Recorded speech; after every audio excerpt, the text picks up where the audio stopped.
We've discovered patterns. The connection was always there. This changes everything we thought we knew about human health.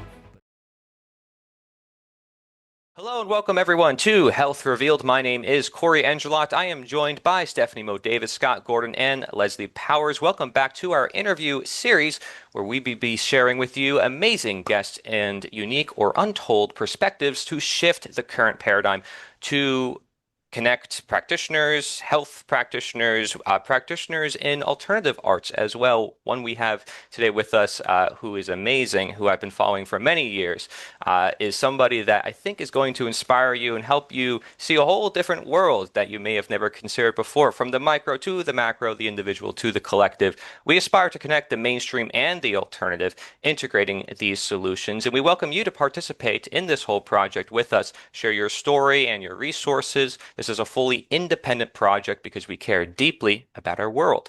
We believe that true healing and true freedom is possible. And in these interviews, we also want to provide you with practical action steps that you can take in your own life to better your own health. So without further ado, our fantastic guest is Mark Passio, an independent researcher, public speaker, internet talk show host, documentary filmmaker, technology seminar instructor, conference organizer, lead vocalist, and freedom activist from Philadelphia, PA. Mark has undertaken the task of assembling vast amounts of research in the areas of metaphysics, occultism, spirituality, symbology, and consciousness studies. He's most known, perhaps, for his work on the subject of natural law, which is actually how I found his work. And this is an in-depth seminar, as well as a feature-length film that he has based on that seminar called Mark Passio and the Science of Natural Law. You can find out all his work and very detailed seminars at markpassio.com or whatonearthishappening.com. So I'll head it over to Leslie. Thank you. So glad that you joined us, Mark. It's an honor to have you. Thank you so on much. our show. I'm very glad to be here. It's going to be a very interesting discussion. Yes, and I think we want to take this from the macro to the micro, and I'm going to start out with a more macro question. As a clinical social worker and therapist, for over a couple of decades, when I found your work, the most impactful thing for me was this awareness that there is evil in the world. And I think that a lot of people who come into healthcare fields really have a very positive view of people. They want to see the good. And there's a certain naivete there. And we get very caught up in our little microcosm of our immediate job. And we don't always see the outside. We rely on government agencies to direct our work. There's a certain level of trust, And what really struck me was this recognition that there is a controlling class, that there is a malevolent agenda, and that really changes things when it comes to providing healthcare. And I wanted for you to maybe touch upon, what has given you the confirmation to know for sure that there is this malevolent agenda, and that how are they doing this in the areas of healthcare and food? Excellent question. And I would immediately say that my personal life experience showed me this, as opposed to coming to a conclusion through reading through large data sets or listening to someone else. And I feel that personal experience really trumps almost every other form of knowledge, first of all. I will often be called in the alternative research community or in the freedom community a conspiracy theorist. And I personally loathe and detest the term, especially when applied to me, because I've never been a theorizer of conjecture and just, going off the cuff trying to come up with theories about anything. I'm a whistleblower. And I say that in my, most of my recent interviews and work. Please don't group me in with people who are making crazy, lavish claims with little evidence to support it. And while I couldn't take you into the halls of power and show you what goes on behind the scenes myself, I think there is an ability to independently corroborate a lot of what I'm saying and have been saying over the last near 20 years publicly.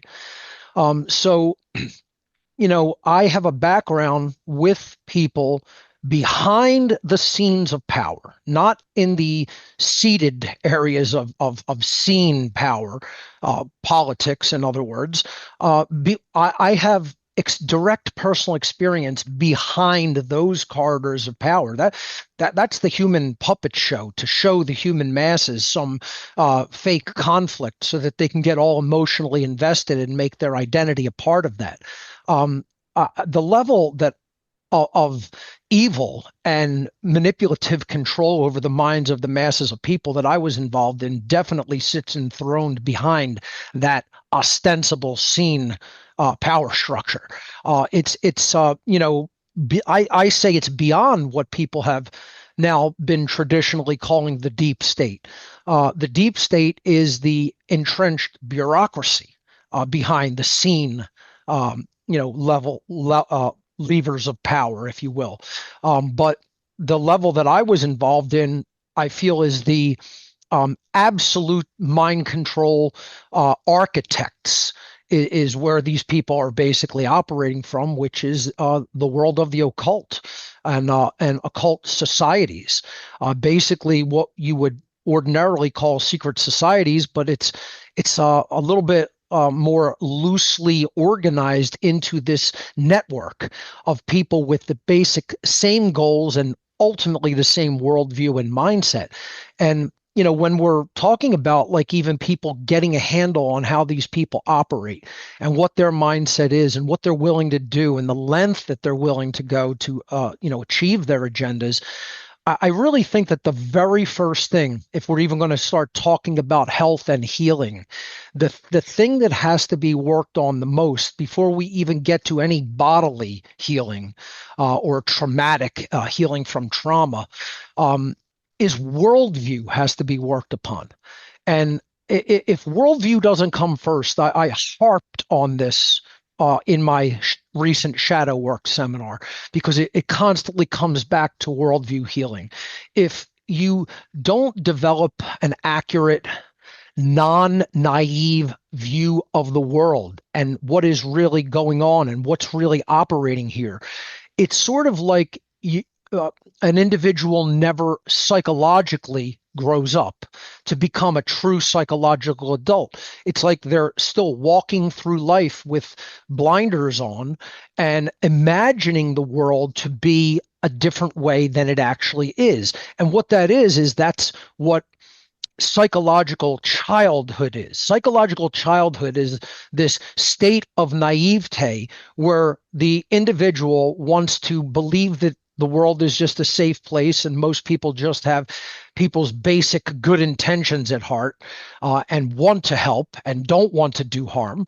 And they just go along with this view of the world that is absolutely inaccurate and extraordinarily naive. It's a very naive, childish psychological place to be and stay.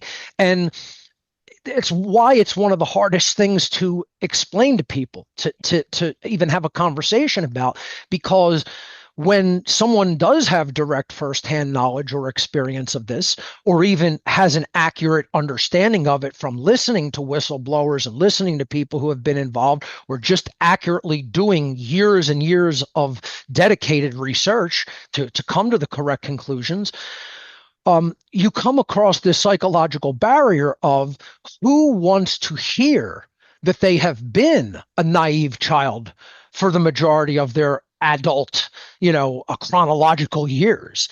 People don't respond too kindly to that. So it becomes like a butting of heads and a butting of egos, whereby you have to sort of try to formulate some type of a strategy. My strategy was very direct in my work. I'm going to lay things out in a very linear progression, but I start with consciousness and worldview.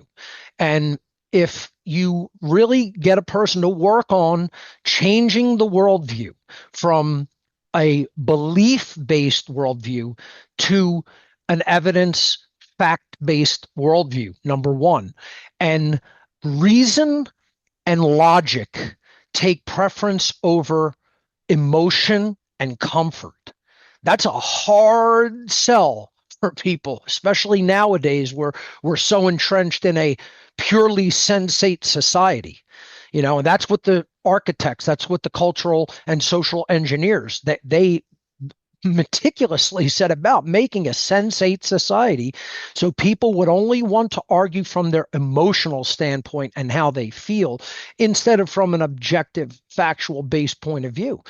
That's the worldview that has to change first. You have to develop a commitment to truth and reality because there is such a thing and it's knowable. Not every single thing is knowable, but the truth about what's really going on in our world is absolutely knowable. The information is actually out there in a great abundance, in overwhelming abundance. A lot of people, they feel so overwhelmed by how much information is out there, they don't know where to begin, and that makes them shy away from it. So, that's where I would say that my knowledge came from. And if people want to look into, I'm not going to rehash my whole background, but if people want to look into that, obviously, I've told the story many times of my involvement with the dark occult, or what you would call Satanism. I just call it the worldwide satanic network, if you will. People call this different names. I hate that term Illuminati that people always apply to it because that means enlightened, and they're not enlightened. They're sick, psychopathic, evil people. And, I wouldn't apply that term to people of that mindset. I think the people who really are truly enlightened and higher consciousness, that should be reserved for them, not the sick psychopaths who are currently, unfortunately, running our world. So, I just call them the, mind controllers, the dark occultists, the sorcerers of consciousness, the satanic network. I think the network is just a perfect name for them because that's how they really operate. They operate like some sort of a spider web, this entrenched and interconnected network of different societies and organizations and think tanks and intelligence agencies. And it can be a lot to pick apart and, try to even figure out structurally how it's organized. I don't really think that is important as understanding their mindset. Once you adjust your worldview to be able to encompass, wow, there are people who don't have our interest at heart. Not only that, they're trying to hurt us. I mean, they are in a lot of indirect ways. They're trying to hurt us. They want us to hurt ourselves through ignorance. They don't want us to understand about real health and vitality and a good psychology. They want us to be imbalanced. They want us to constantly be distorted and basically not congruent within our own selves, where we're battling ourselves. And let alone that, they certainly don't want us organizing and coming together and being on the same page, especially when it comes to morality and health. So yes. That's my answer to that. Thank you so much. So I have a question based on what you just said. And before we delve into like the nature of health and perhaps defining it, you mentioned worldview as being most important. So maybe we can kind of look at like an example, right? So you looked at Satanism and you're kind of critiquing it here. Well, there's a lot of Christians in the world. We say this is like one of the leading religions. So what about a Christian, and why did some of the Satanists that you were also like part of or associated with in the church, why did they go to Buddhism? And does this have any relationship with the worldview that you want people to go to or to be at within their own lives? So, I've made no bones about it over the years. I think religion is essentially the one and only problem in our world. And I do not mean that Christianity, Judaism, Hinduism, Buddhism, Islam are collectively together are the one and only problem. That's not what I mean when I say the word religion. And I always have to basically give this working definition. I consider religion any worldview or mindset that is not in harmony with how reality actually functions, and when latched onto is going to hold people back from the understanding of how it really functions. So I think any religion is a mindset that holds us back from the understanding of truth. And there are plenty of other religions that are not grouped into what I call the world cultural religions, which we just listed. Religions are things like, I believe that some people can have complete authority over other people and set rules for them called laws. I think religion is, I'm completely identified with my role in society that I engage in to make money, my job, and that's my identity. I think religion is believing in political parties that are somehow going to save us from our own, mental and societal inadequacies. I think politics is a religion. I think greed is a religion. The love of money is a religion. People who make their world all about just, stacking up as much money as possible. I think comfort is a religion. I think the mindset of just constantly remaining in comfort and not challenging oneself and not trying to improve oneself is a form of religion. So the word religion encompasses a whole lot more than just the cultural ones. And people, generally need to understand that when it comes to my work, that's always my working definition. So I see all religion as the problem. But when it comes to working with people within cultural religions, I really don't have an issue with them. As long as someone is willing to discuss true objective morality, I'll sit down and talk with a Christian, a Jew, a Buddhist, a Hindu, a Muslim. It really doesn't matter to me what their cultural upbringing with religious beliefs are. That being said, do I think that those any religion is truly ultimately healthy or really in alignment with reality? No, I don't. I think out of all the cultural religions, I think there are very fallen mindsets within them. Certainly within Islam, certainly within Judaism, certainly within Christianity and others. And I would say out of all of those, if you had to put my feet to the fire, I would say Christianity is the least fallen out of all of those mindsets, but only because at its core is supposed to be a mindset of compassion and empathy toward others and treating others as you would want to be treated in the world. So because of that core principle of its belief system, I think it has still registers higher in consciousness than other religions out there. That being said, it is just as infiltrated and co-opted as any other religion. If people within any religion think their religion is unblemished and untouched and unadulterated and it's not co-opted, like they're literally out of their mind.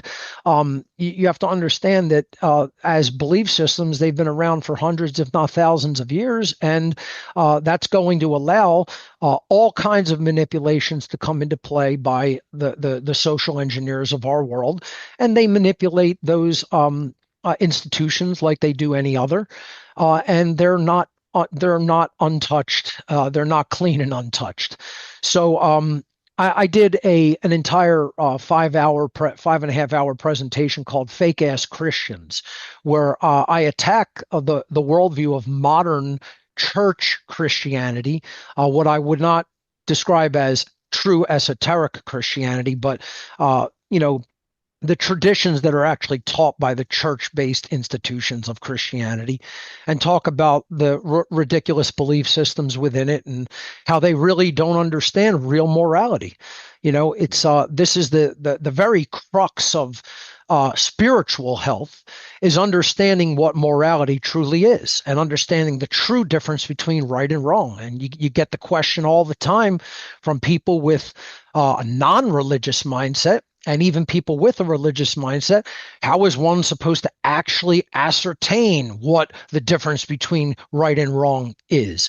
And, if you really understand natural law and you study it and you reason it out and you apply logic to it, you can work that out for yourself. It is available to be understood through the trivium methodology, basically applying grammar, logic, and rhetoric to it, and really developing a deep fundamental grasp of the true difference between right and wrong behavior. And in a nutshell, that is the basis of, again, spiritual health. I would say it becomes the basis of mental and psychological health as well. So, the basic difference is actions that are rights do not initiate harm to other sentient beings. Actions which are wrongdoings do initiate harm to other sentient beings. I mean, it's when you say it's so simplistic and elegant, it almost sounds ridiculous that people in our modern world still don't understand that basic truth and can't enunciate it. But that's basically the crux of what I would say is the nature of the problem is that people have been given religions to dissuade them from the accurate understanding of true objective morality, and the religion gives them a pseudo morality. It gives them a morality as defined by the limited worldview and mindset of the religious institution and structures.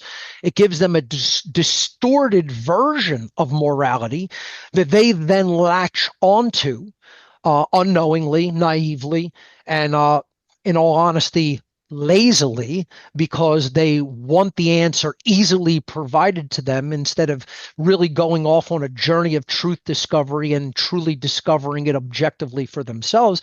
They just want to be handed an easy answer. I've told people from day one, I'm not interested in people believing me. I don't want a cult following. I don't want followers.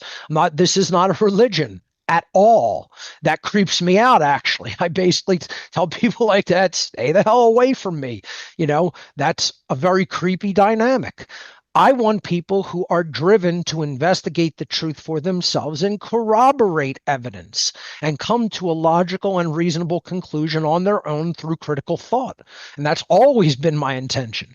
And that's what I feel really needs to be done is any form of mindset and worldview that holds us back to truth and the accurate understanding of real morality really needs to go. And that needs to be our work, is to get out of that limiting mindset and get into the mindset of more expansive consciousness, which allows us to truly learn and grow and discover true objective morality for ourselves, which is going to be the basis of all forms of health, ultimately.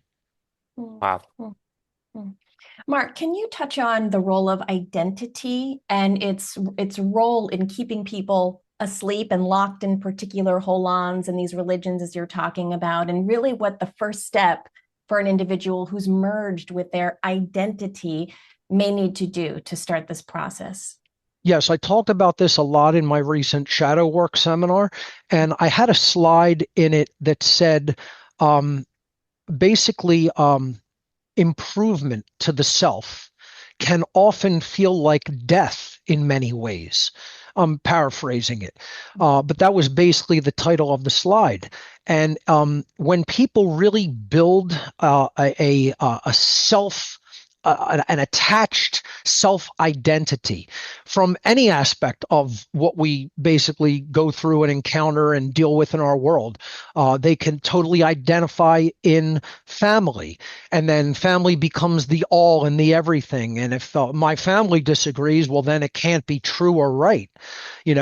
Some people identify with their job, and I identify as a healthcare worker, and if my superiors tell me that this isn't the right path to look at or the right information to look at, well, then they just know better.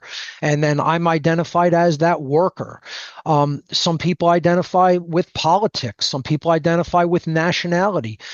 Some people identify with race. And, all of these things are just limitations for consciousness. They're there. And the social engineers just know how to exploit them. They know how to get people to latch onto it as if your very life depends upon it. And that's what really developing a deeply entrenched sense of identity based on those ideas or institutions is. It's basically a limitation of your consciousness. And if someone really wants to learn and grow and truly become spiritually and psychologically healthy, they have to be willing to allow that ego death process, or that at least it's not full ego death, it's ego identification death. Because that's really what we're talking about, is being ego identified, hardcore latching on mentally to a role or just an experience. Even like we could talk about like trauma, for example. So many people will identify with trauma. Right? Forget about even identifying as a family member, an American, a scientist, whatever, a doctor, a brother or sister. People absolutely and completely, want to latch onto ways of thinking. They want to latch onto being right. They want to latch onto even traumatic experience and then make that their identity. Instead of realizing that's something that occurred, that was an experience that happened. It's not who you are. A part of shadow work that I, went over in the recent seminar is you have to address trauma. Like you have to not ignore it, and you have to realize that you cannot normalize, issues and even pathologies that come up due to trauma. You can't just latch onto an identity as a victim or someone who was abused. You have to just, basically start the process of recognition that that's not your identity. So you set aside the your actual consciousness from the experience that you had. And it's the same thing when detaching from any other kind of constructed identity, because that's what trauma does. Trauma constructs false identities because we're trying to deal with it in whatever way and whatever mechanism that the brain comes up with, if we're not dealing with it at a very conscious level and a level of really deeply reasoning it out and understanding the trauma. And instead of facing it, most people, they run toward one of those created identities because they feel safe in that. And, that process of dissolving that is not easy. Like, not going to lie, not going to just tell people, oh yeah, it's easy. It's not easy. It's unbelievably hard work. But the payoff and the reward, if you do that work, is you're going to develop a whole new sense of self, and it's going to be way stronger. It's going to be way deeper. It's a deeper fundamental connection to the real inside of us, instead of these, latched onto false identities that are created out of trauma or just desire for safety or just wanting identity or just wanting belonging, because that's all those other things are based upon. There's no real genuineness there.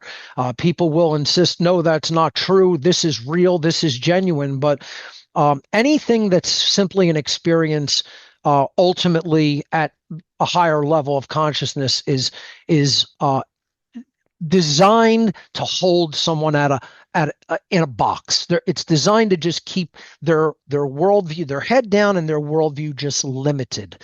And again, it all comes back to worldview healing and shedding personal entrenched ego identification is a gigantic part of that.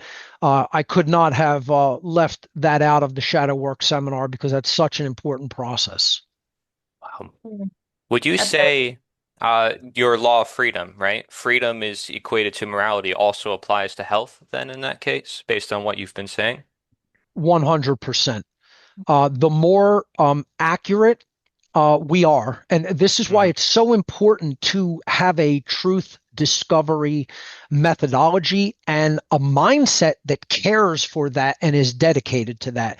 You can't just say, I'm going to try to work everything out through feelings. There has to be logic and reason, and we have to have almost a reverence for that. I would stop short of calling that a religion, but you got to have a deep founded respect for true knowledge and the understanding that reality is objective. It's our subjective perceptions that waver from reality. And what the human beings' work in life is to do is to make the best effort that they can to align their perceptions to the accurate objective reality that exists independently of our perception. So there is objective truth. It is discoverable through a methodology. And if you have respect for reality and knowledge, and I think if you don't, you're going to generate a lot of self-inflicted suffering. Knowledge is how we learn how to navigate the world and not do harm to ourselves and others in the process of that navigation of reality. So we have to first have the mindset that we are going to be able to, if we work hard at it and if we use logic and reason, to discover truth. That worldview has to come first before anything else. And, that's, I feel, what a lot of people, unfortunately, today are not doing. We're living in that sensate society where people are going in the opposite direction from alignment to health. They're not moving toward alignment to health. Ideologies like postmodernism and authoritarianism are leading people so far away from alignment with reality and truth. And that's going to distort everything that comes after that. If you're not in alignment with truth first, not only does morality go awry, health goes awry, freedom goes awry, all forms of wellness. So one of the things that you have to do is you have to really understand what health is, right? So if you don't understand what health is, if you don't understand what alignment to nature and reality is, then you're going to have a very difficult time moving forward. That's why it's important to have the basic definition. Health is general homeostasis within the self and the environment.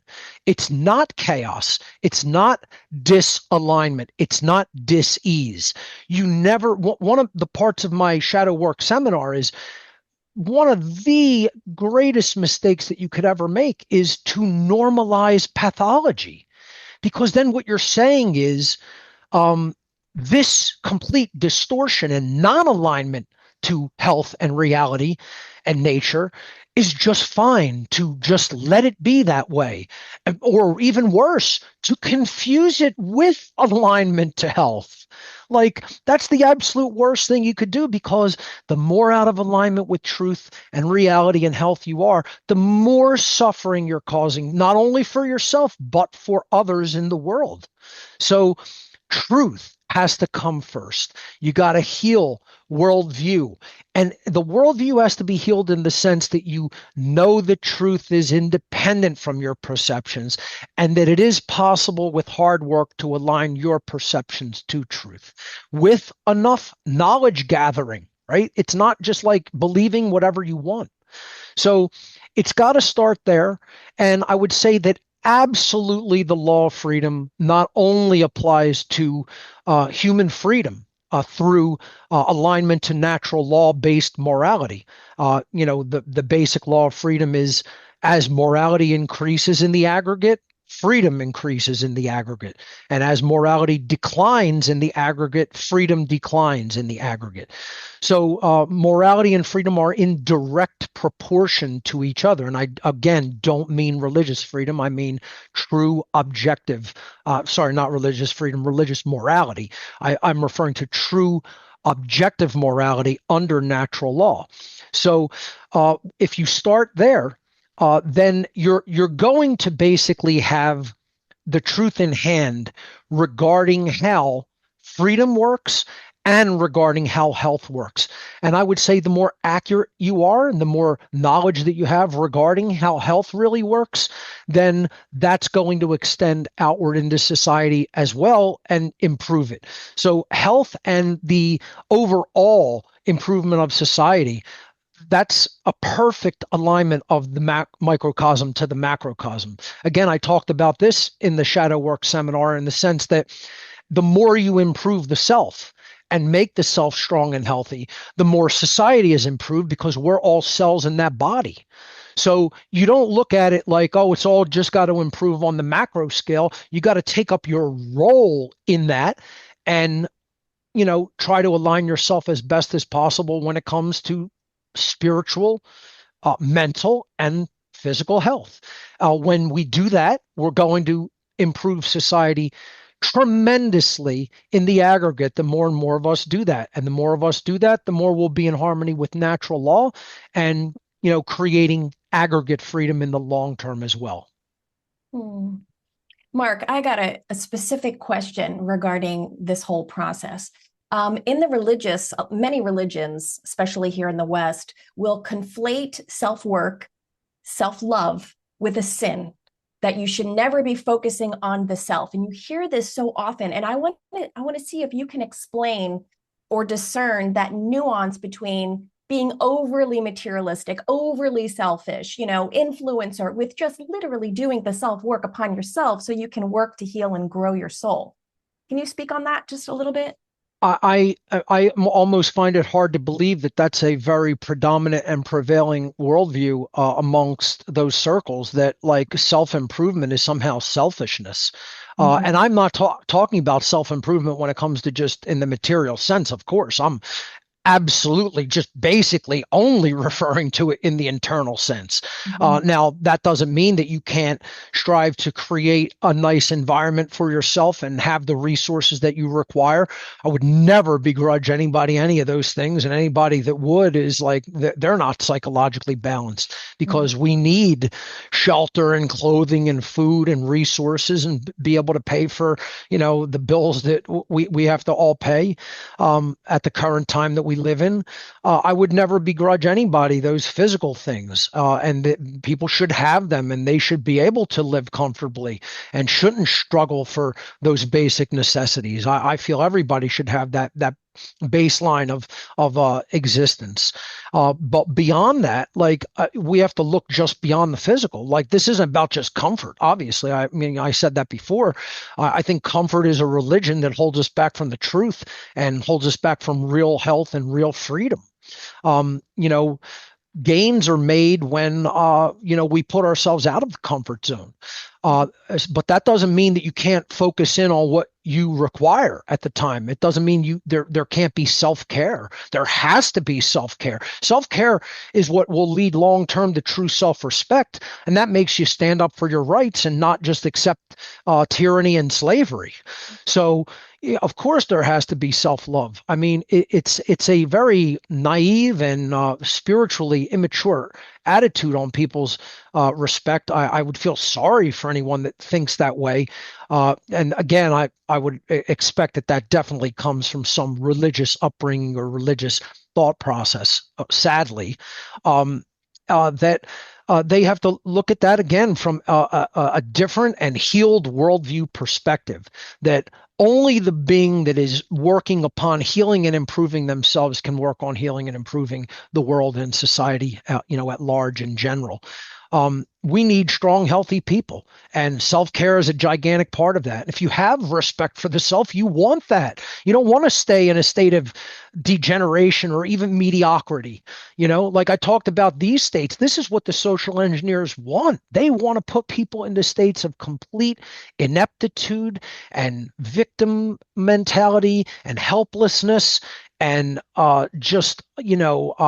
shame and guilt and incompetence and mediocrity and degeneration. If you want to know the social engineer's mindset for the average person, that's it. That's where they want everybody trapped, because then everybody's dependent, and dependency breeds more tyranny and enslavement. The more you have people hooked on what you're feeding them, the more basically they're at your beck and call, and you can control them like a child's game. And that's where they have most people ideologically, sadly. That's the psychological state they have them trapped in. So we have to absolutely shed that mindset and develop true self-respect. Self-respect is the cornerstone of really wanting to have a better life and a better state of freedom for ourselves. It's like if people think what we're living in is anything resembling true freedom, again, their worldview is very skewed, because we live in a society based in authority and violence.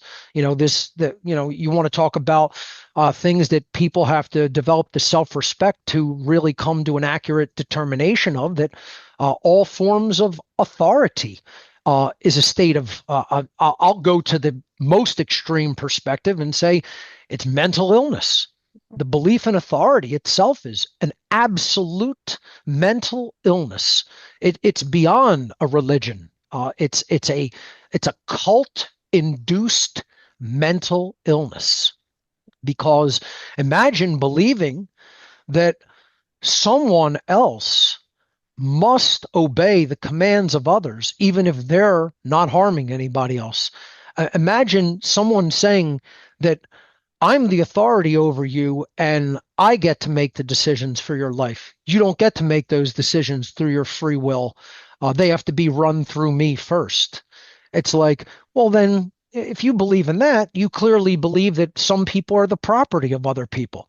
I think that's the most reprehensible mindset that anyone could ever possibly imagine, because that's called slavery. And you want to talk about a state of complete disease. That you can't get any more disease than that. That's exactly what all forms of authority are in any world in this whole universe. That's all it ever has been. And the one thing that it's always backed up by is violence. And the people who believe in it believe that the world should be constructed and run through violence. And that's why I just tell people like that, you're not a good person. You're not a healed person. You're not a well person. You're a diseased individual. You're psychologically diseased. And more than that, you're spiritually diseased. And if you propagate that, you're spreading illness. That's the real contagion. I'm not worried about any virus getting me. I'm worried about mental contagion, getting the average naive, person out there who hasn't even considered reality and truth and doesn't even care, as long as they're getting their paycheck and can live in their relative amount of comfort that they seek each day. We got to go beyond these basic necessities and life needs.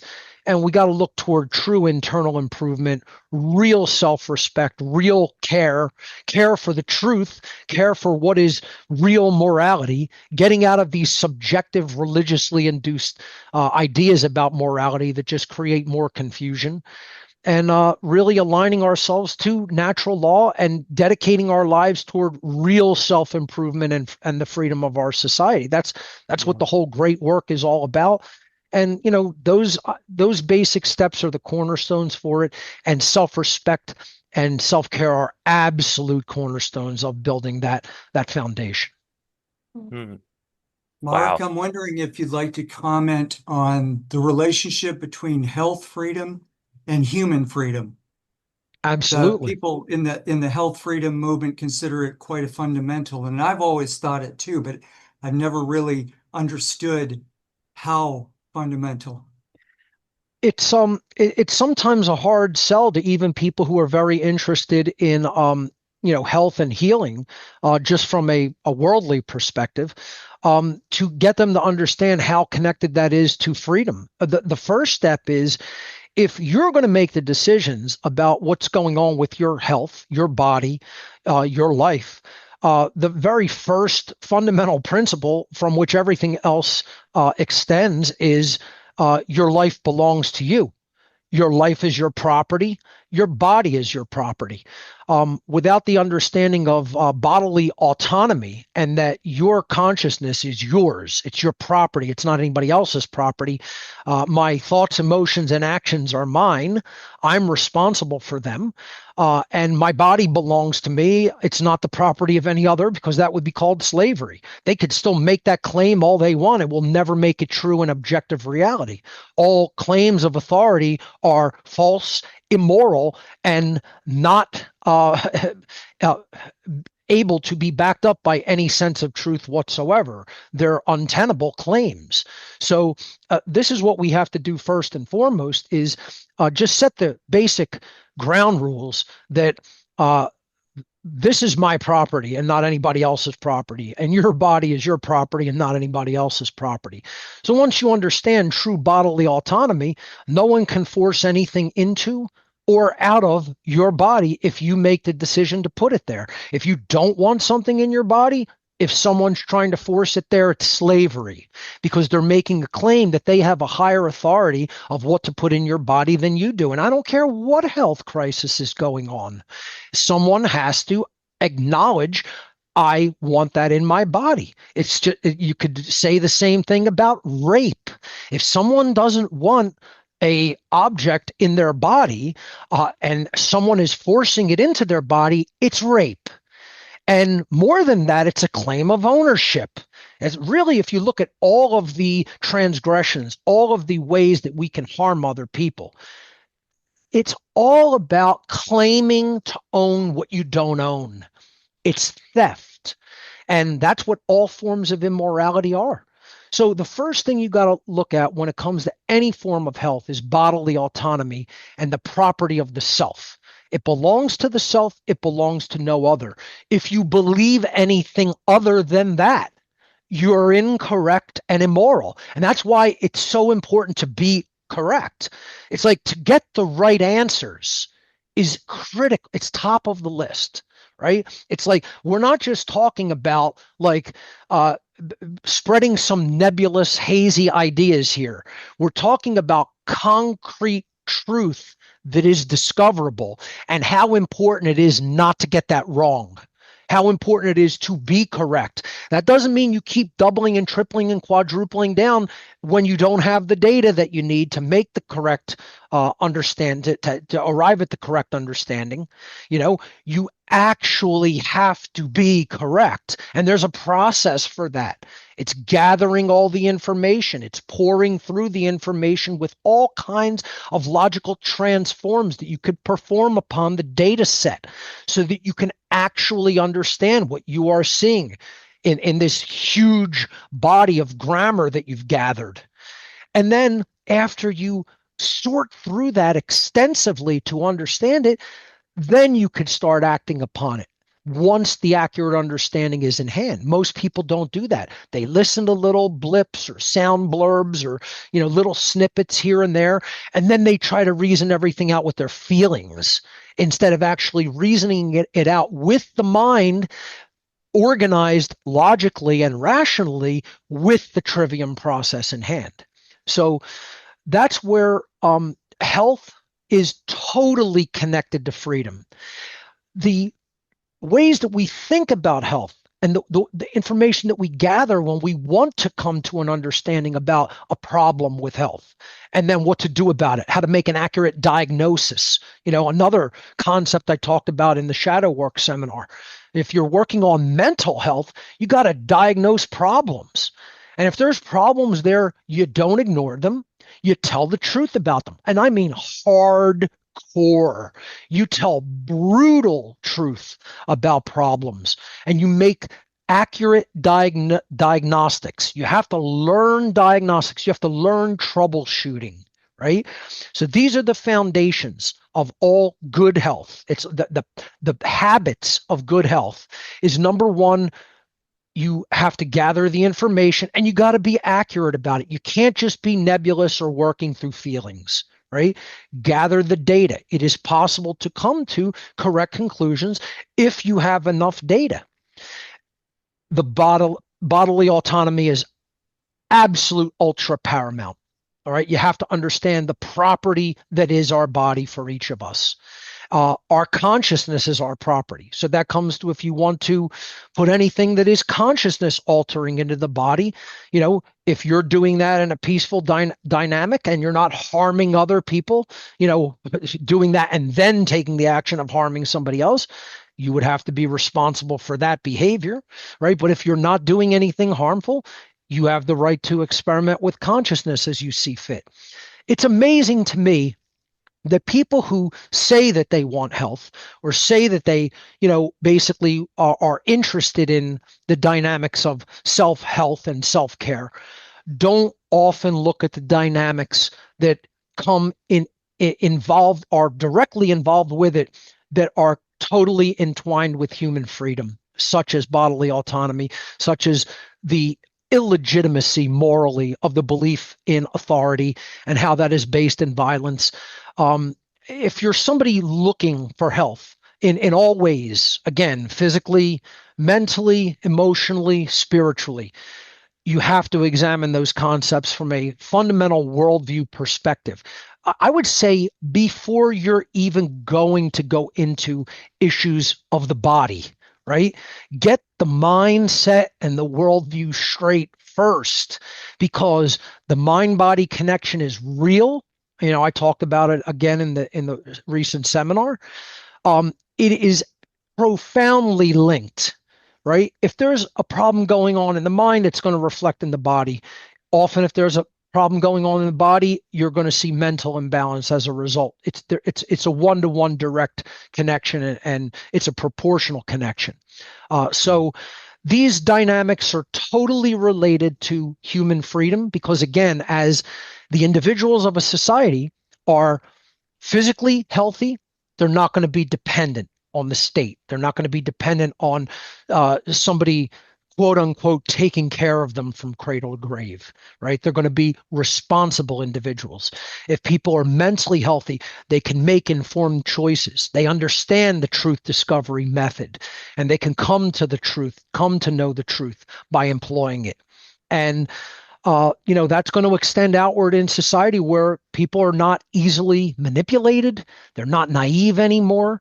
They're not easily controllable. They're not fearful, right? A healthy mindset dispels fear, because that's what knowledge does, right? By taking in knowledge and coming into harmony with truth, you're building a healthy mindset. This is something that it would be a nightmare for controllers and social engineers if we had true mental health. And that's going to lead to true spiritual health and a true explosion in self-respect and self-care, and healing. That's ultimately what we're ultimately talking about. When I'm doing my shadow work seminar, I'm like, this is entirely about healing. And no form of healing is 100% perfect. There's no such thing as being done. It's a process that continues on. It's not like you arrive and you're there and that's it, I'm done. A lot of people think that's what shadow work is, or that's even what health is. It's a continuous challenge that you have to keep maintaining and working at and practicing. The dynamic of practice came into play constantly, where this is something that you practice every day, like you would practice shooting or baking or yoga or any other form of practice, or race car driving or bowling. Practice makes us less imperfect. I don't ever want to even use the phrase practice makes perfect, because that leads to the other concept when it comes to health and healing. There's no such thing as perfection. You can't strive for total perfection. You have to do the best that you can with the knowledge and information at your disposal in the current time. Be fully present, work to the best of your ability, start from where you're at, make improvements as you go, realize there's no such thing as total perfection. There's no such thing as 100% healing. It's more that when you're dealing with trauma and working toward healing, you optimize that, right? And you practice at dealing with it so that it doesn't overwhelm you or overtake you psychologically and emotionally. And when you practice those techniques to do that, and again, there's an infinite amount and variety of those techniques. I talked about several of them in the shadow work seminar. But when you employ those techniques of mental and psychological improvement, that's when you're really moving toward a state of equilibrium and balance and homeostasis, mentally, physically, spiritually. That's what real health is. And long term, that's what leads to real freedom. I just wish more people in the alternative health research community would become more direct advocates of true human freedom and understand objective morality and how it relates to human freedom more deeply. That would be one of my wishes. And I think a group like this that you guys have put together is a big spur in that right direction toward that. Awesome. Thank you. Absolutely. Thank you. I wonder if I could ask a more personal question. Sure. Because you've shared a lot in your podcasts about your own journey, about some health challenges you work to overcome, how the diet and nutrition changes of your life was one of the later areas of Yes. your transformation. And I'm just wondering if you might share, like, what helped you in that area of growth, and what do you do, in terms of maintaining health in your own life? That's great questions. And I'll give you the answer that I've given many people, and I'll, basically give credit where it is due. I feel that I was really very blind to what was going on in food and nutrition, especially what's going on in a corporate capacity and in an agenda-based capacity. Even though I had some involvement with dark occultism and what you might call social engineering, and being a part of that world for a time, I still did not have the grammar that I needed to understand what was going on with food. And it was, for me, the last piece of the puzzle that fell in place. I got all the other stuff, and I got this dynamic that we're discussing here today last, sadly. I wish it would not have been that way, but that's how it went. I developed diabetes. That is hence since under control due to diet and exercise. There were, I was like, at my height and frame, I should not be the weight that I was at my heaviest. I weighed about 230 pounds, around there, about 232 pounds. I am like 50 pounds lighter from that at this point. So it's like, I feel like I really turned my health completely around. Again, first from a worldview healing perspective, then a physical one. There's, still a lot of things I'm working on to improve health, especially emotionally, all the time. That's one I deal with continually, as I'm sure we all do, especially with the craziness of the things that go on in this world. But I'll tell you some of the most important things that led to my health transformation. And that is, I have to give credit where it's due to the individual that helped me the most as far as his information was concerned, and who I think people should really give a sincere and real chance to exploring his info, is Kevin Trudeau. And a lot of people, when they hear his name, they're like, oh, didn't he go to jail for some charges and fraud or whatever? He went to jail for contempt of court because they couldn't basically nail him on anything else. And they wanted to get back at him for basically breaking oaths to one of the societies that he was involved in, that basically has a whole lot of these social engineers and people behind these agendas. No doubt that the court system's intertwined in that, and they could arrange something like that, which is basically a complete kangaroo court type scenario where the person is definitely not being dealt out justice, and it's flagrantly trumped up charges. But reading his best-selling book many years ago called Natural Cures They Don't Want You to Know about, or something to that effect, it was just the most balanced perspective on nutrition that I have read. And it never takes an extremist point of view. And when I've heard the man talk, I knew from my background, I tell people this all the time, I feel like I have, I'll call it occult dar, okay? Instead of radar, right? It's being able to tell when someone is an occultist. And my occult dar is very on point and accurate. And hearing Kevin Trudeau speak, not knowing that he was involved in any secret societies or occult networks, I was able to pick out that this guy had occult knowledge. Hearing him speak for like 15, 20 minutes, that's all I needed. And I said, no doubt about it, this guy was involved in the occult in some capacity. I didn't know how. I certainly had no firsthand knowledge of his involvement. I listened to more of his podcast years ago before he ever went to prison. And, he told the story eventually. I came across a podcast where he recounted the story where he was involved in a secret society network called the Brotherhood.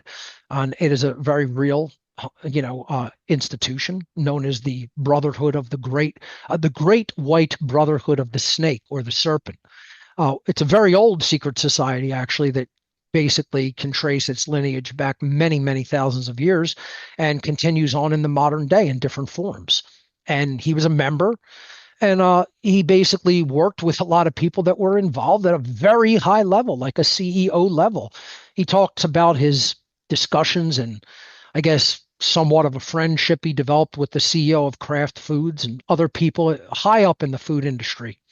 Big, agra and big food. And he was saying in some of his perspectives, yes, there was a very deliberate agenda, and in others, the people thought they were just, being able to ramp up production and improve shelf life and get better distribution out to people. And in doing those things, they were harming health. But his book was probably the thing that woke me up to what's going on with food. And he broke oaths to bring that information forward, pissed off a lot of people, cost corporations billions of dollars, made other food entities like have big demands put on them to have higher quality and standards and organic food, etc. It led to a chain reaction of events. Hence, he was railroaded, put in prison for 10 years, did the whole sentence last year apparently on an ankle bracelet under house arrest. But looking at his information, it was the most balanced perspective. And if you're an extremist about food and health and you're on these kicks like, oh, this food is just never to be consumed, and it's not that. There's no fad stuff. It's very simple, good habits and practices. See, that's what I'm about, right? One of the things that he said continuously, and it's a hallmark of an occult mindset, is improvement is what you do most of the time. It's all going to be about what you do most of the time. What is your habit? What is the practice you are employing continually on a daily basis? What have you habituated? So have you habituated good practice, or have you habituated bad practice, right?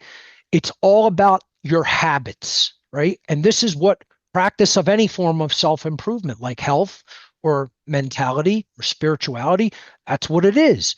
It's about what you do most of the time. What's your habit, right? So he instilled that in me.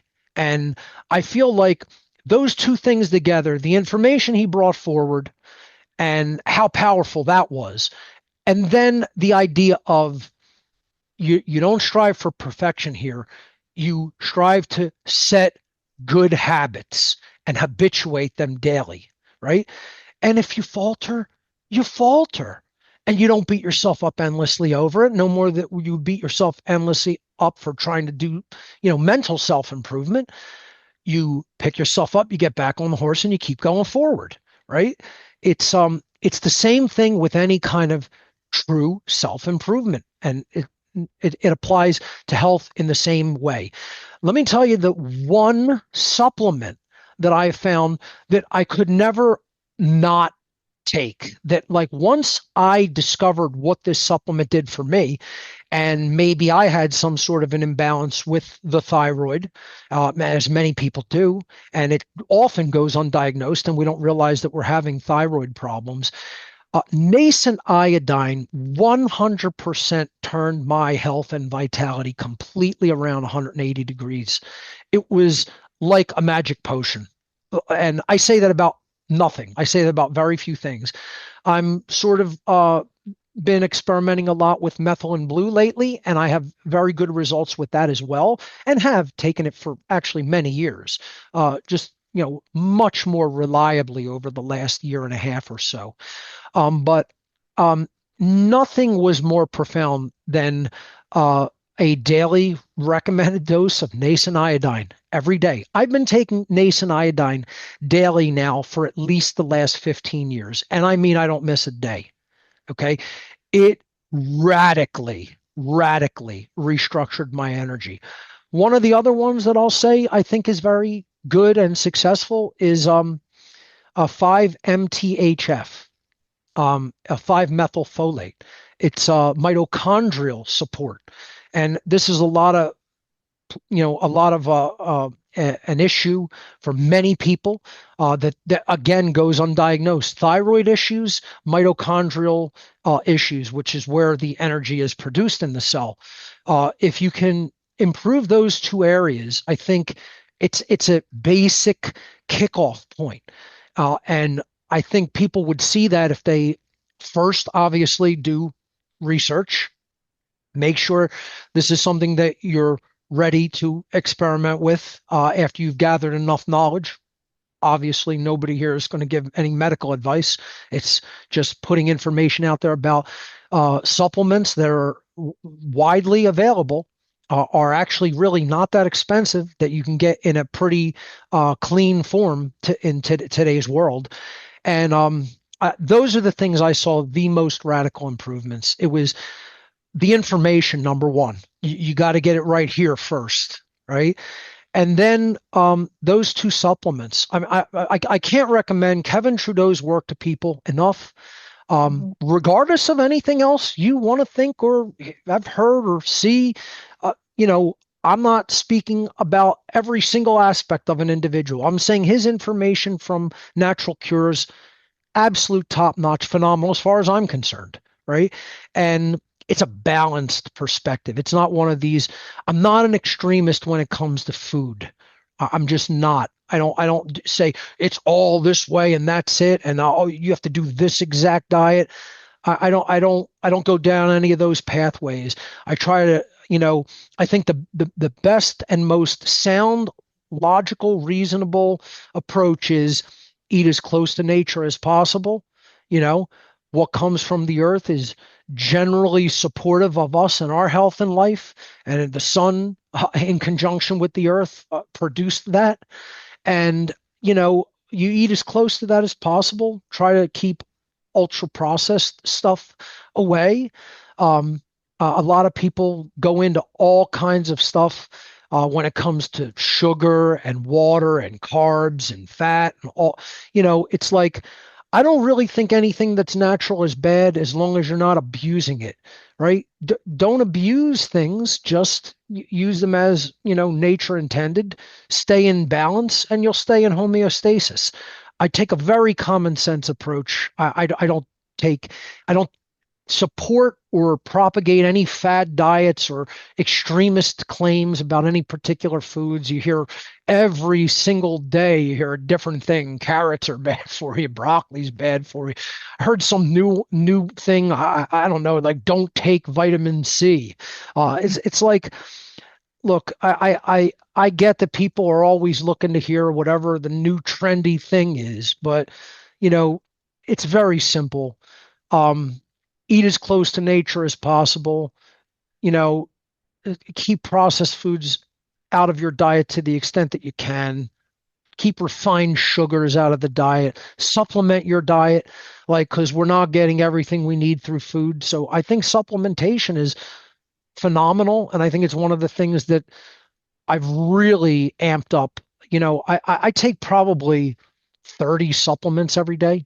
And powders, a lot of powders that I cap myself. I think buying very clean, from, maybe some bulk supplement supplier that is trusted and really does a lot of laboratory, research to make sure their product is pure, and capping it yourself with a pill capping machine, like a 000 capping machine. That's done wonders with my health and energy level as well. So I'd recommend buying in bulk and buying capsules and capping yourself for many supplements. Others, you could just buy them already capped. I did some research and crunched some numbers, and it's like I'm probably paying 8 times less than I would be if I just bought all the supplements that I basically buy as pure powders as I can find and then cap them myself. I think that's a, kind of a life hack there that I would throw out there. Yeah, I'd say those are the things that have helped me the most. It's a general common sense approach to food and nutrition, understanding the agendas behind the big corporate, food push and how it's created ill health. Getting on some good supplements and supplements that really restored energy and vitality and proper function. So can't recommend nascent iodine highly enough. Can't recommend 5-methylfolate enough. Can't recommend methyl and blue enough, quite frankly. Taking that very common sense approach and taking that approach of just put one foot in front of the other, make small incremental improvements until you habituate it as a good habit. And it's what you do most of the time. And if you falter, don't beat yourself up too badly. Just keep going. Yeah. Well, Mark, I'll tell you this, diet was one of the biggest things I shifted when I was 13, and I think it led me to your work. So I think Nice. it goes both ways, right? Once you start, like you said, with this sort of psychosomatic mental worldview work, you can lead yourself into diet, or you could fix your diet and fix your health, and then eventually you start to open your mind. You're like, whoa, what's Yes. going on?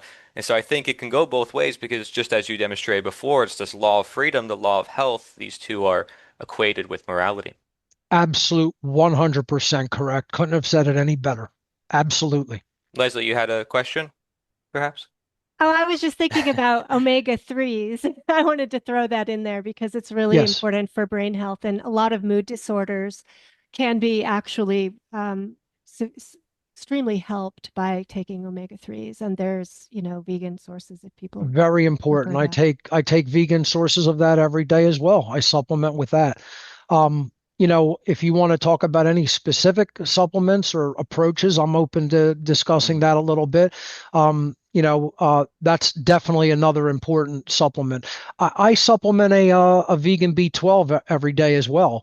I think all of those are incredibly important. A B complex is important too. I think that vitamin C in an absorbable form is ultra healthy.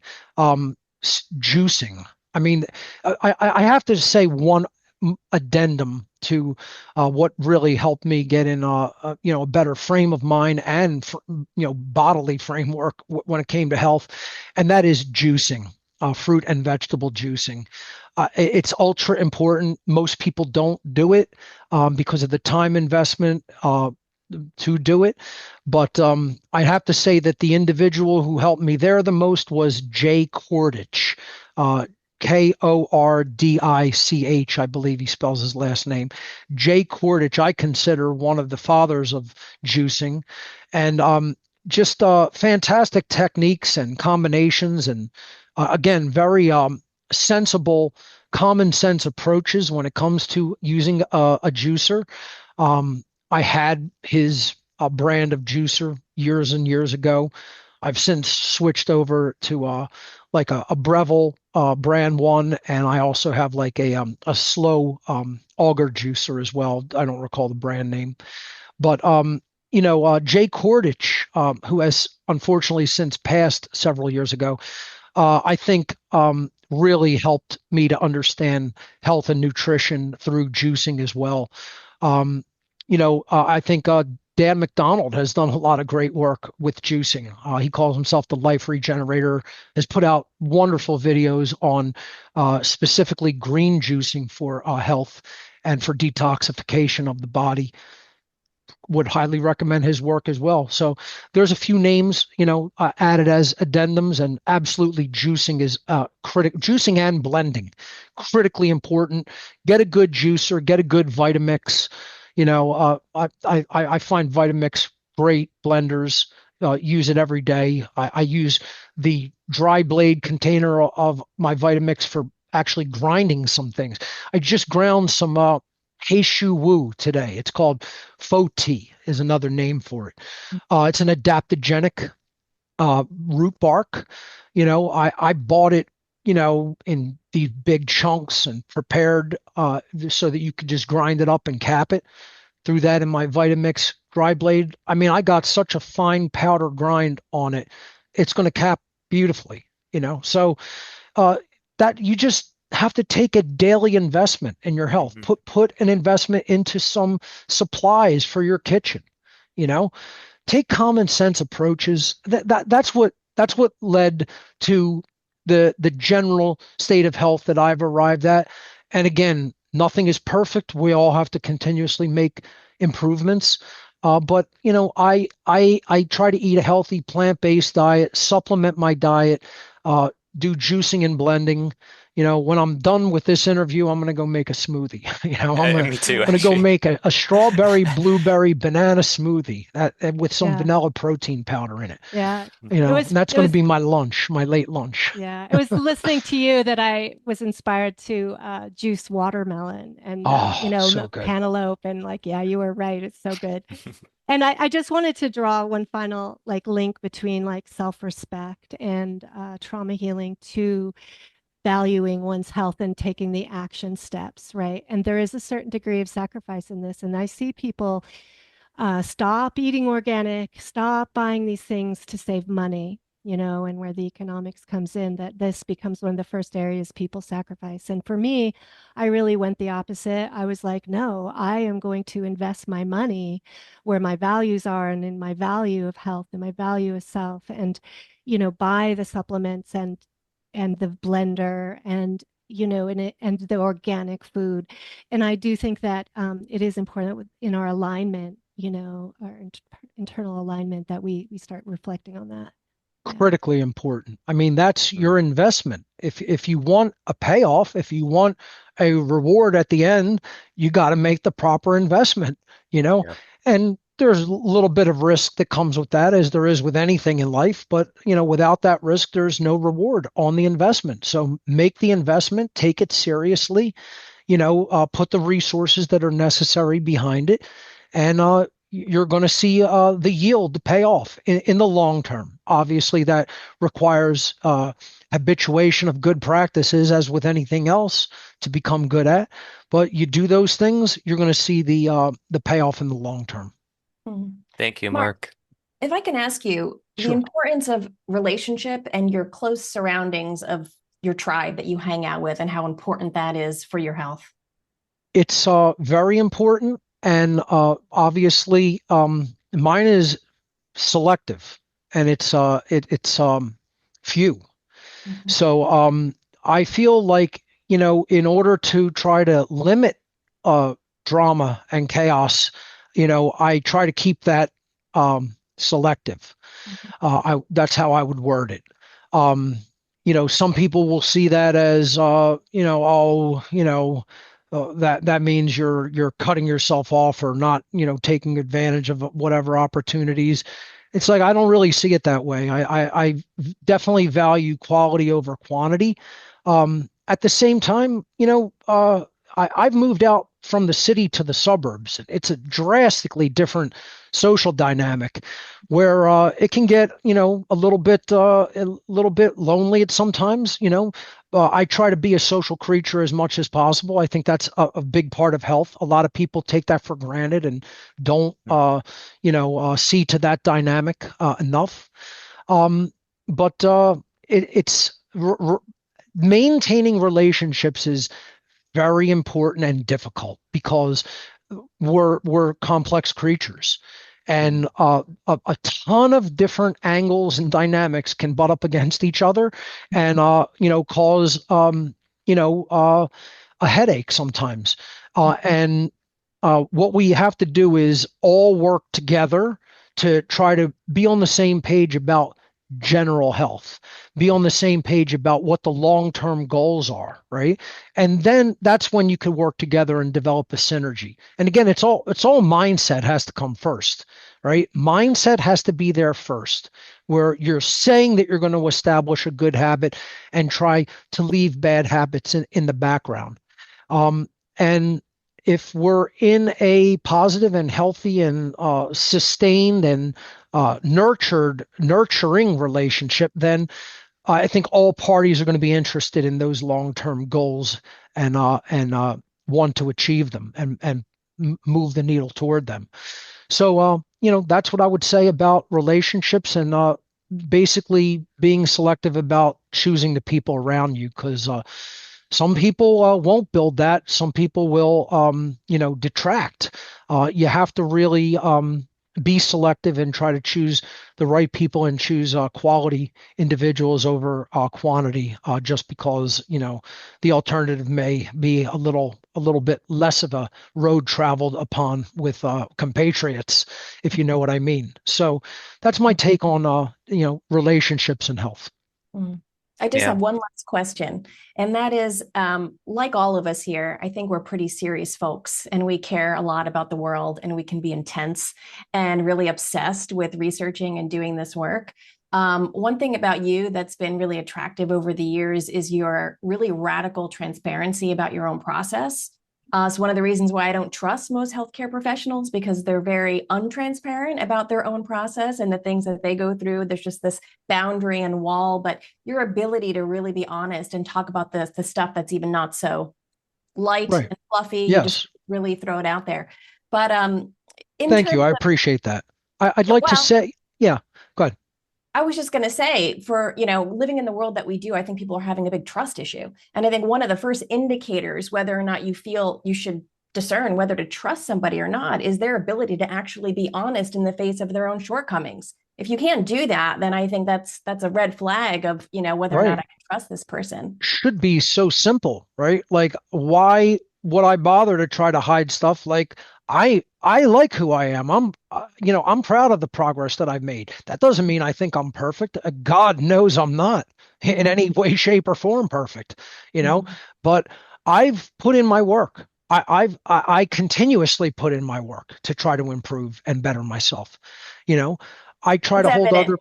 yeah, thank you. I try to hold other people to that same standard as well. And, influence self-betterment and improvement. And I just feel like I want to be open about it, right? If I'm not doing something well, I'll probably be the first person to tell you I'm my own worst critic. I'll probably be the first person to say I dropped the ball on this. I don't really think I just don't want to lie about myself. That's the first occult dictate. That's it. Just the first maxim of all the mystery traditions of consciousness throughout all human history is this above all, to thine own self be true. Be honest with yourself. Don't lie to yourself. That's all. It's really not that difficult of a process. Just you don't have to be ultra hard on yourself. You got to be a little hard on yourself, but just as is always said, when it comes to self-improvement, you're not competing with anybody except yourself from yesterday, right? Just try to be better than that. Try to not just slip and degrade, right? Just keep moving on the uphill. One of the things I talked about in the shadow work seminar is if we have to gauge our progress, and I think we do, like, you got to grade yourself. Right? You don't just do this stuff and be like, oh, however it works out, it works out. There has to be an objective standard of sort of grading your progress. And it doesn't mean like you're like totally obsessed with that. It just means like, or do you know you're moving in the right direction and getting better instead of worse? Right. So, I talked about in one part of the seminar, like when you're gauging your progress, you don't have to have this super steep line where, oh my God, that shot so far up in so little time. It's like practically, it's logarithmic. You don't need, there doesn't have to be that kind of crazy fast improvement, right? If it happens, that's wonderful. Take it as a win, right? But it's like, hey, this is great progress over time. Even this is good progress over time. Even this is good progress over time. Just don't flatline, and certainly don't go like this, right? Just don't flatline and make no progress over time, and don't degrade over time.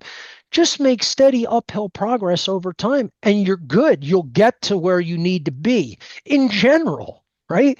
See, this is why I say I take this common sense approach. So many people try to put too too much too fast. Do too much too fast. I'm going to quit this cold turkey. I'm going to radically change this. Then what they're doing is they're stirring a whole bunch of things up in the body. And then they're like, oh my God, why do I feel sick? Why do I feel completely off? Why is this not working? And it's like, you're doing too much too fast. The body actually requires gradual change, especially the body. The mind is actually way more plastic and flexible than the body is. The mind, although it gets very calcified, it can change on a dime.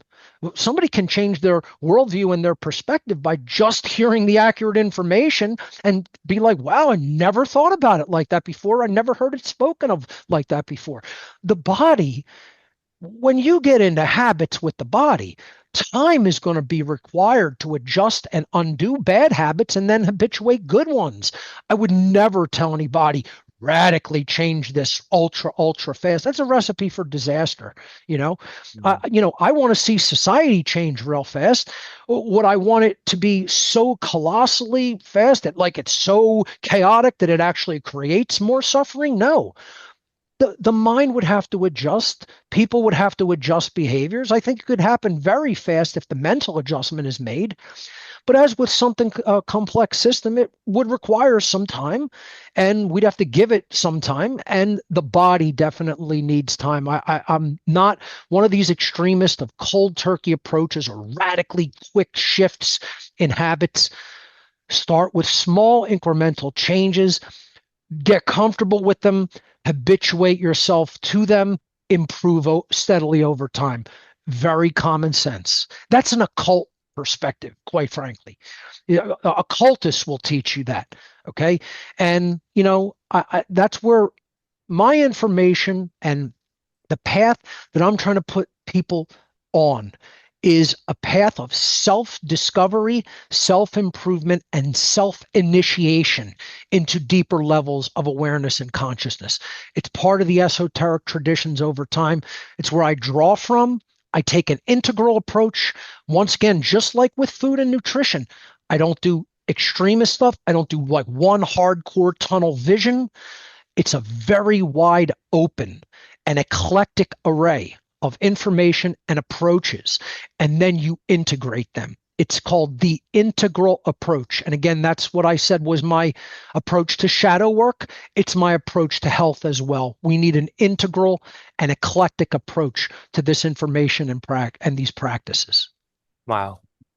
Thank you. And I'll tell you right now, one of the most appealing reasons why I watched your natural law seminar is because of how you broke it down like a practitioner, and you even defined what the word diagnosis means through way of knowledge. And it was very appealing because you brought it from that academic perspective that, some people get mad at you for your anger. And I'm looking at the information. I'm like, there's so much rich knowledge in here, and I find it profound because we can learn from everybody and all these things that happen to us too in our lives. And people go through all sorts of traumas. And I talk to now people on the streets, but you're right.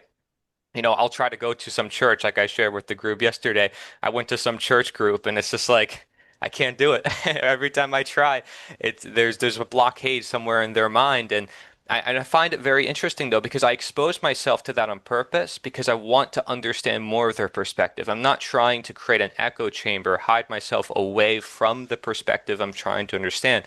And among these lines, if you don't mind, I have a final question, and I know everybody else had like a final question.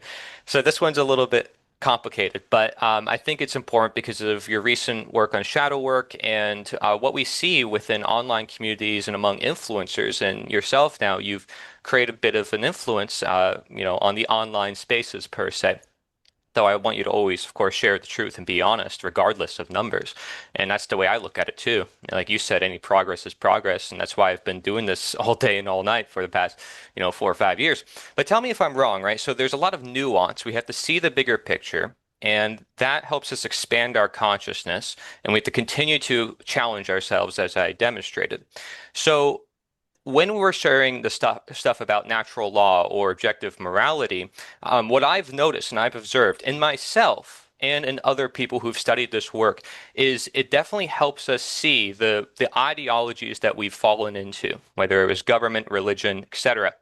But because we were in such a mindset that was so dogmatically attached, we could look for another attachment and not actually do the inner work. So, Right.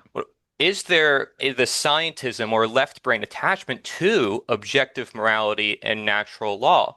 Because even in your seminar, you say natural law is harmonized over time and that we're continually learning and that there isn't a truly perfect.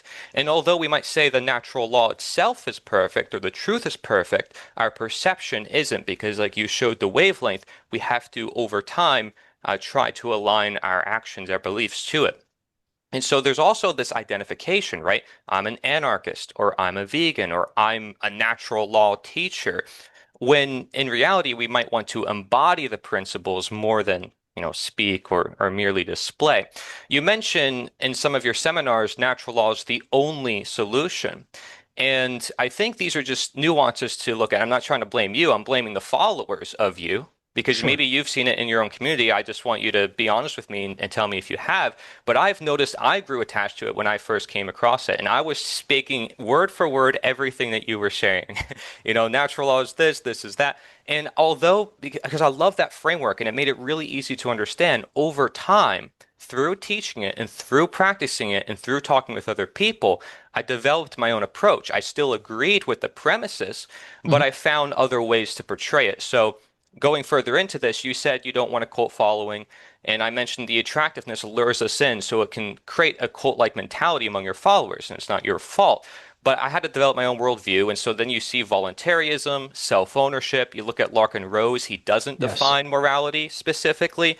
Lysander Spooner, C.S. Lewis, he compiled a bunch of natural law teachings through all the ancient traditions and said, look, they all share this common trend, but they don't have a specific definition. This idea of first principles or the golden rule is not really a definition, but a rule. So am I wrong to sort of see this bigger picture? Am I missing something here when I'm kind of not using this objective morality framework, although I'm still applying and embodying the message within my life? No, I don't think there's anything wrong with that approach at all. I mean, you're just coming at it from a slightly different perspective and, maybe working with slightly different methods. And I don't see any problem with that. I think there should be diversity and styles when teaching information like this. And many different people will bring different dynamics to the table. Again, like you said, Lysander Spooner may explain it one way, Larkin Rose may explain it according to just looking at the dynamic of authority and how that's not in any way keeping with what it means to be a good and moral individual. And I'll take it more from an esoteric and occult perspective. I don't think there's any right or wrong way of dealing with that or fleshing it out. I think the more eclectic those perspectives and approaches, the better, quite frankly, because then people are going to be hearing that from a ton of different angles and perspectives, and it'll probably help open their minds in a better way and possibly in a faster way. So no, I don't. I'm not an extremist like that either, and I did not tell people to go out and sort of create some sort of an extremist religion regarding the work that I have put forward, nor do I want to ever see it degenerate into anything like that. So, I think what you're talking about is a general, well-balanced and common sense approach, which is what we've been talking about the entire interview. And that's what I favor in just about all areas of life. Okay. Yeah, thank you. I don't know. I just wanted to give that question because I feel like I don't know if I would have had the chance to ask you outside of this. So I wanted to really say thank you for joining us in this Of whole course. interview and for sharing your thoughts on health. Guys, do you have any other reflections, things you want to share? And yeah, I think it's amazing to see this community, the natural law ideas continue to grow. I've become just very wary of my own attachment to it because I had this sort of ego to it, I think, where it's like, I'm right, you're wrong. And it's like, because I know I'm right because I have this definition. And I think those are like the extremes to where we can sometimes actually cause more problems when we're trying to share the solutions. And it's a bit Right. hard to navigate, but I think your work with shadow work and what I'm trying to do too is like the self-discipline and looking at opposites and nuance will help us with that true discovery process. Yeah, And not everybody's going to be, true. the I most think advanced. right. You got to take it on a case by case basis with people, especially if you're dealing with them in person. And I think, I think just putting information out into the world and archiving it for future generations is ultimately very, very, very important. That's how we propagate knowledge. But I think, yeah, in person especially, take it on a case by case basis. See where, try to maybe gauge or get a little bit of a feeling for someone's ego attachment and identification, and then speak to them, from the heart from there. Again, it can be difficult. Sometimes I will choose to do that, and sometimes I'll choose to say, maybe not today, and maybe I should err on the side of like sometimes just letting people be for now until they're ready for something more substantive.